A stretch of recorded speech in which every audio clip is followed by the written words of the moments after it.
A very good evening to everyone. On my discussion for question 4 motivation theory discussion, I would like to share this video.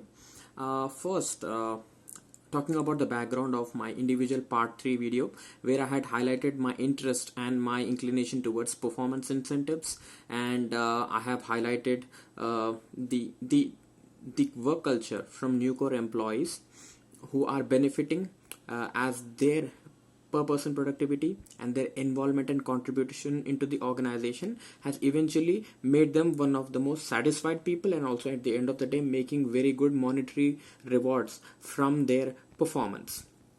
The internal culture motivates more about monitoring and investing themselves into the benefit of the organization. The input is their interest and contribution. At the end of the day, the outcome is their satisfaction plus monetary benefits that they are getting out of the organization. Discussing about in that video, I have also discussed about the motivation, one of the motivation theories, which is Maslow's hierarchy of needs.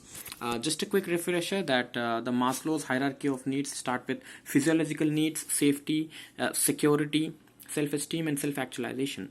Here what I see a connection between the motivation and the theory of motivation from my assignment 3 is the self-esteem.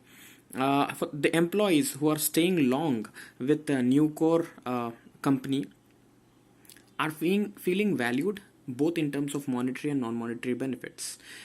These people, when have taken initiatives and monitoring the issues by themselves and without escalating those issues to the management, and they are owning that issues, right, that has in fact made them more happy and made them more fulfilled about their job roles and responsibilities.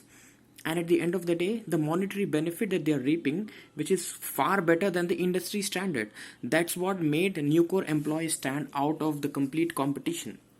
So here what we have learned is the self-esteem and the impact of their personal contribution and their volunteering is making them stay longer with the organization, hence reducing the turnover for the organization. First I had discussed with performance incentives. Now I've also discussed the motivation theory. The other item is I have also in the last video stressed about my inclination on the performance incentives and had highlighted a few performance incentive mechanisms such as gain sharing, piece rate, up to some extent sales commission.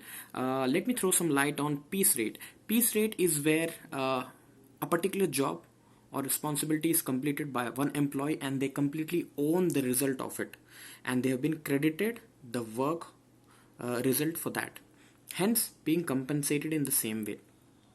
That is one of the best way to measure the progress or performance of a person, because they completely own that job start to finish. Gain sharing is something that when the organization does really well, and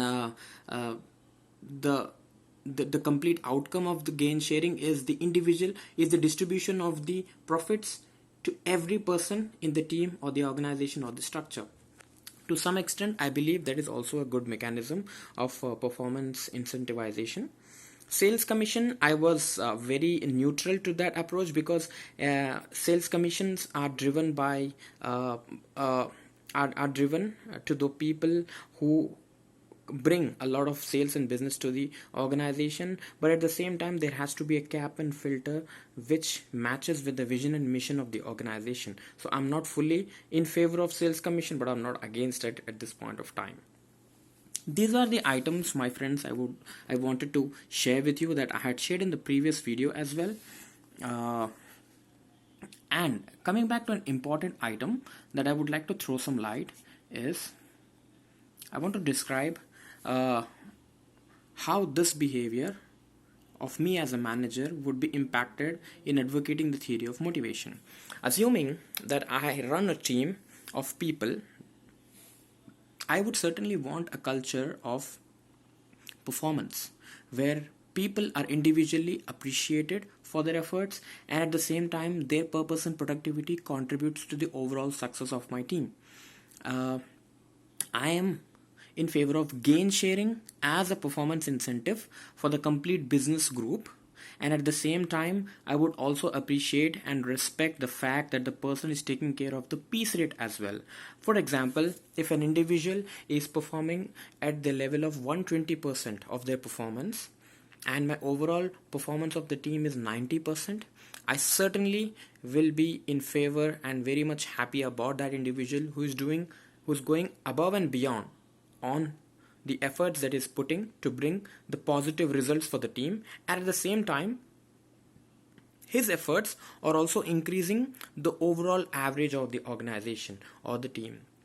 So certainly such person I believe will be there for a long run. They will bring a lot of value to the organization, and at the same time I will make sure that that person is being incentivized in the other aspects as well, because I would certainly would love to retain that person in my team. These are a few thoughts of mine. Feel free to comment down and let me know, do you agree with these items, and at the same time let me know if you have a different thought. Thank you so much.